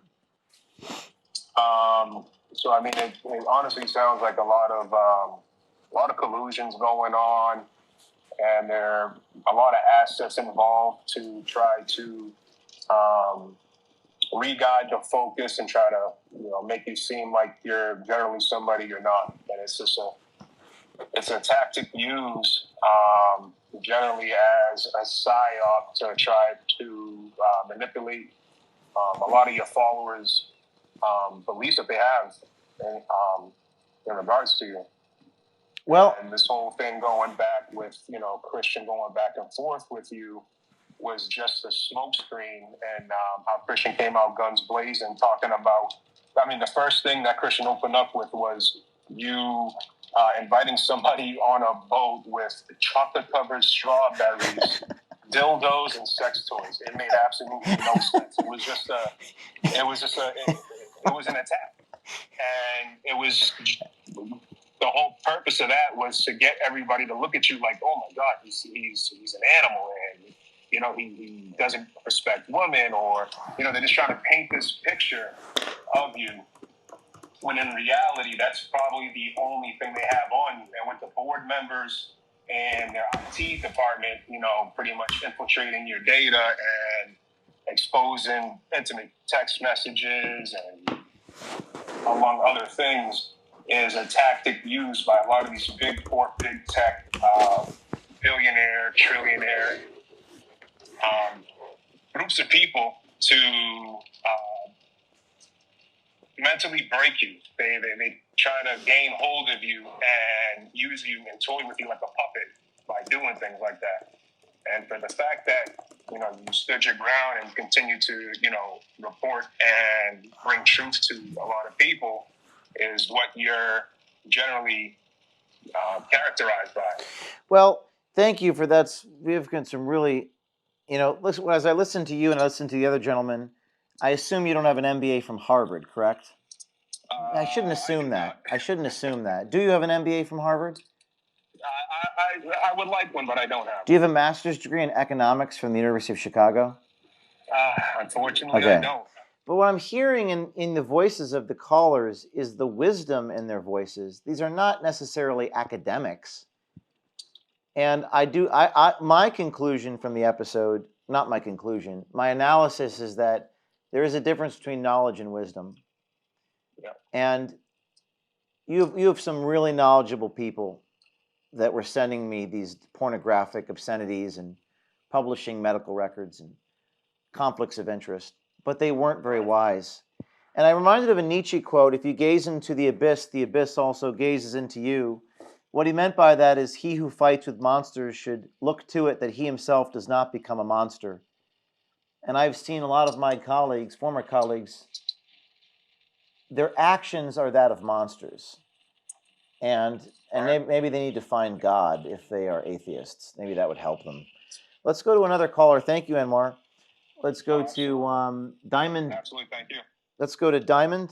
Go ahead. You can unmute yourself. Hey, what's up, James? How you doing? Good. How are you? Good. What's your? Have you seen The Truth Inside Veritas? I've seen the trailer on YouTube. I haven't seen the film that's on your website. And what's your reaction to what you've seen so far?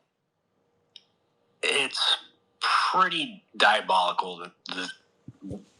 The way people will go out of their way to undermine you in any organization. Well, is it human nature? Is it just the people I selected? Is it, I don't know. I guess you have to watch the film to answer that question, but would love any reaction to what you've heard so far on the show.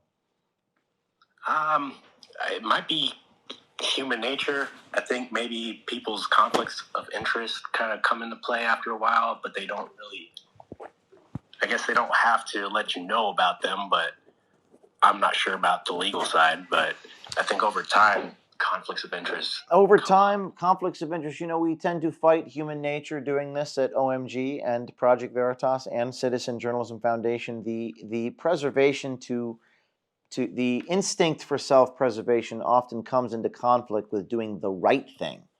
And as you expose the truth, and anyone who's done this in the 20th century and before usually gets killed, assassinated, or crucified, the more truth you tell, the worse it gets, to quote Al Pacino from The Insider.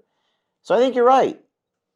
Another bit of wisdom. By the way, we have a critic, someone who has a different. I always try to be fair. I want to hear both perspectives. This is Mike Mack, saying that I'm lying about the board meeting invite. Go ahead, Mike. Tell me your perspective and why you think I'm lying.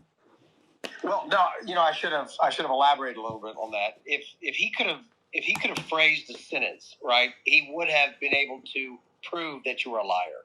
Or not. I'm not saying that you're a liar, but what he had was an opportunity, because about the board meeting, and just based on just the facts, by the way, and I have a lot of respect for your word, James, but if you were not invited, if you were invited to this board meeting, but you did not attend, that is a conflict there. Like someone is lying in that particular situation. I see. And so what I'm saying is he could have proved that you were lying if he could form a coherent sentence. But you didn't. You're talking about Christian Hartsock could form a coherent sentence. That's correct. Yes, yeah. That's right. And but you didn't follow it up, and so that's ambiguous to those of us who were listening, because that seemed like he was. Yeah, it's like he was going on a, what do they call that in the Senate, where they just talk at you and not filibustering. So yes. That's why I had to mute the mic, because there's no way to have a dialogue. I can respond to that and tell me if you think this answers the question that he posed, which was that when on February 6th board meeting, they suspended me for 2 weeks and said, you're not allowed to talk to donors. You need to take a mandatory leave. Okay, I'll be gone for 2 weeks as requested.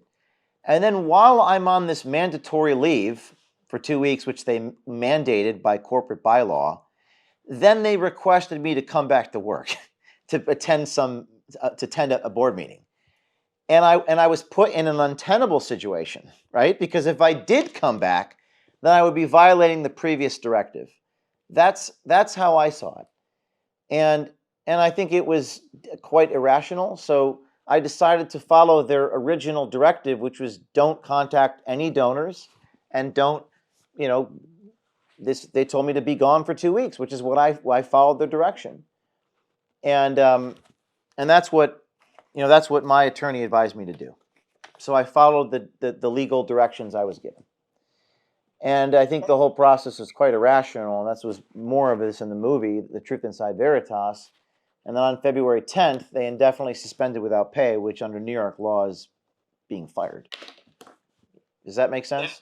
It does. Yeah, that does make sense. And I think that playing that conservative is probably the best bet on your end. But I think for people like us, we go back to the days of Project Veritas, and we would look forward to these the videos that you produce, right? And everything seemed to be cohesive. It's like we could tell we're building towards something. Every day, every time an undercover video or whatever it was that came out, we knew that we were getting information. And so when we see these conflicts between these sides that we know are just like, it's not doing anything productive. But this is where I disagree with you. A lot of people would say, and I think it's a smart thing you're saying, but I like to say, well, don't get into the weeds on this. Focus on the enemy. Okay, now bear with me what I'm about to tell you. The enemy is within us. The enemy, I don't know who this enemy is. Focus on the bad guys. The enemy is within us. Pride, greed, jealousy, envy. It's actually within us. And don't tell me you're not the greedy. It's always the other guy that's greedy, right? No, we all have an aspect of this inside of ourselves. And if we can conquer that, then we can change the world. The problem with, I think I've seen, the communists, so they have a lot of mission-oriented. If you go back to Whittaker Chambers, if you go back to Douglas Hyde, the book he wrote about communism, these people they profess more belief often in their faith than Christians do in Jesus Christ.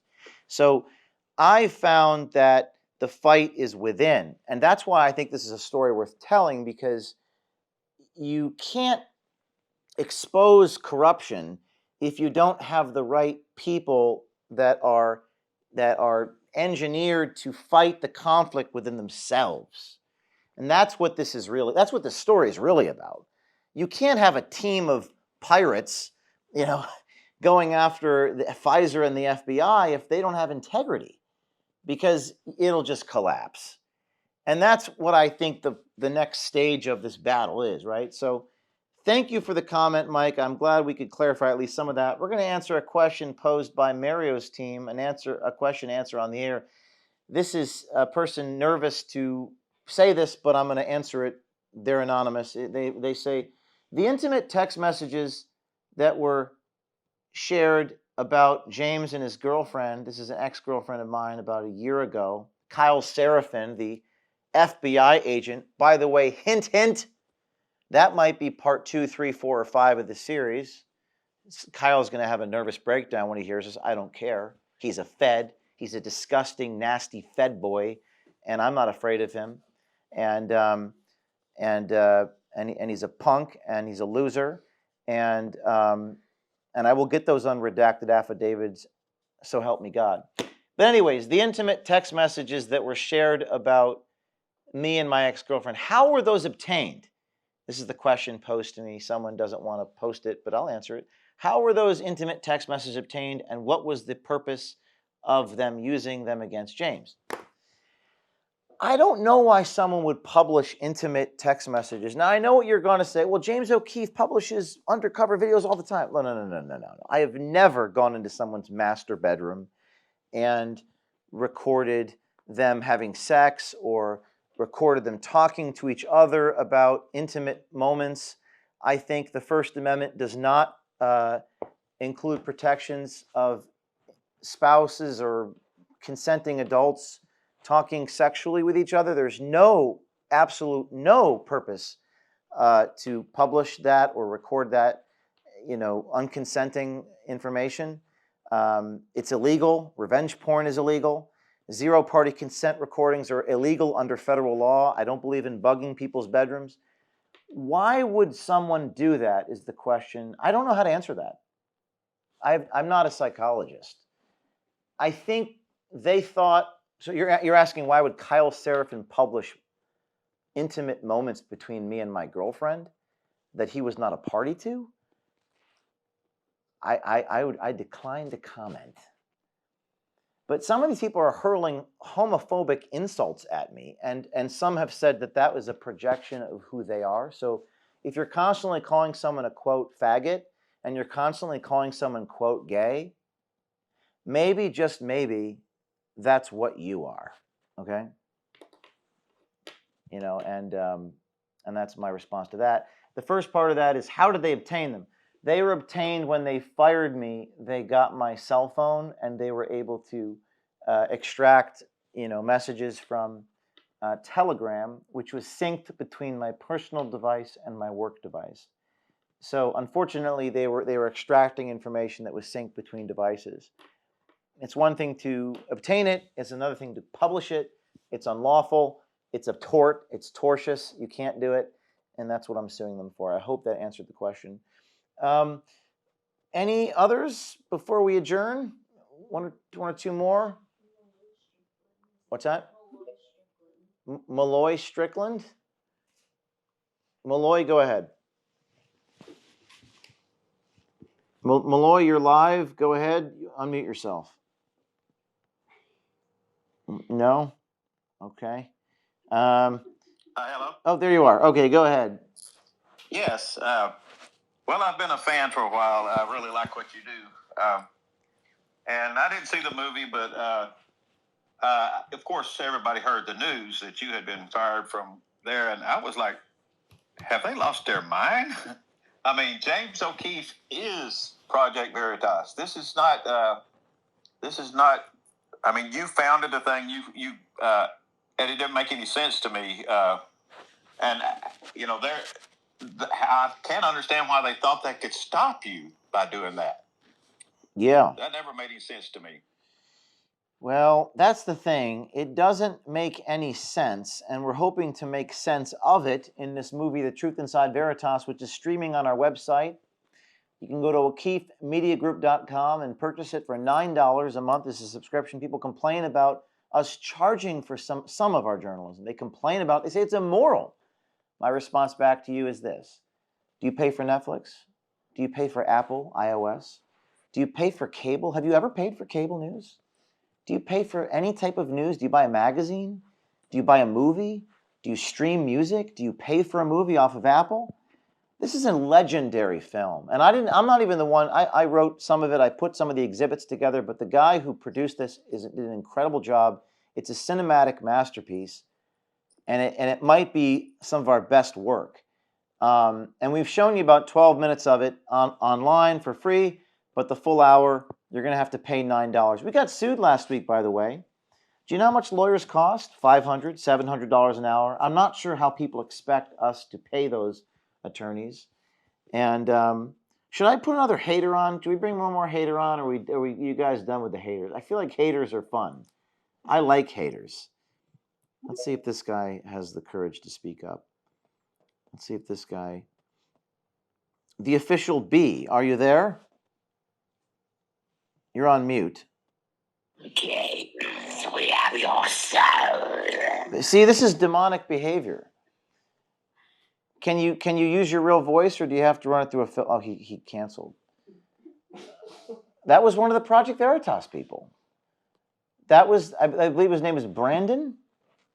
You just heard a demon live on the... Did you guys just not hear that? That was... That was Brandon, you know, the guy from Michigan. Security. His code name is Security. Oh my God! You just heard a demon, a demonic possession, and RC were exorcising the demons live on the inside with James O'Keefe. Can the demon please come back? I want to hear more. That was exciting. You never know what's going to happen. I think we got my colleagues are saying, I rebuke you. The power of Christ compels you. The power of Christ compels you. You just heard an exorcism live on this show. One of the former Project Veritas people got demonic and was spewing demonic activity. What's next? Shadow of Ezra? Oh, Shadow of Ezra is requesting to come on. We're going to add him as a speaker. Go ahead, Shadow. You're a speaker, and you're unmuted. You're live on the inside with James O'Keefe. Go. Thank you very much for having me. Is it okay if I ask an Epstein-related question? If not, I will turn my mic off. It's your space. You can ask me whatever you want. I just can't talk about sources, methods, or what's coming next. Go ahead. Okay, I'm going to make it really quick. I was listening to your spaces earlier, and you said you were getting inside information from these Epstein videos from somebody in the United States government. So my question is there a possibility that we'll receive some sort of information from you that will possibly reveal a name or two of an Epstein client list or something along those lines? That's all I wanted to ask. Thank you. That's a great question. For those of you who are YouTubing, Instagram, you're looking at video inside Epstein's kitchen.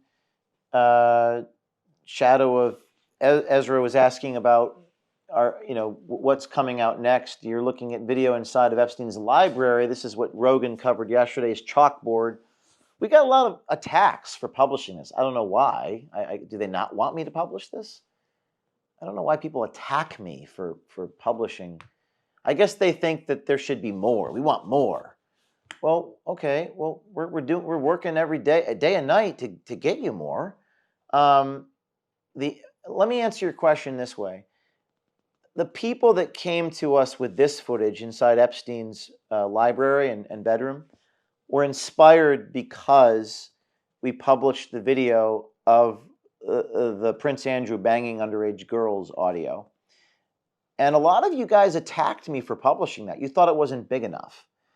But I remind you that what citizen journalists need to do is publish one story. That leads to another story. That trusts sources to come to me. That trusts the other source to come to me. And I am speaking to sources inside the United States government. And they are telling me things I can't report yet because I have to verify that it's true. Now, you might say, well, publish everything you know right now. I will not do that because I don't want to lie to you. And I don't want to publish something that I can't ascertain if it's true or not. I have to get the recordings. I have to get the evidence. So that takes time. But I'm very inspired by the fact that people are coming to OMG and Citizen Journalism Foundation. And I know that there will be more. And I hope that I can deliver the truth of what you guys want. I believe that will happen. I do not trust the government. And I think I've met Kash Patel. I think he's a great guy. I mean this sincerely. I think he's a genuinely good man. I also think the same of Bongino. I don't trust the institution that reports to them. And to kind of take this full circle, we all don't really trust the FBI, right? Project Veritas was an institution I created out of my father's garage. I sweat, I bled. I was raided by the FBI, I was arrested by the FBI. I was sued dozens of times, spent 3 years where I couldn't leave my house without talking to my probation officer.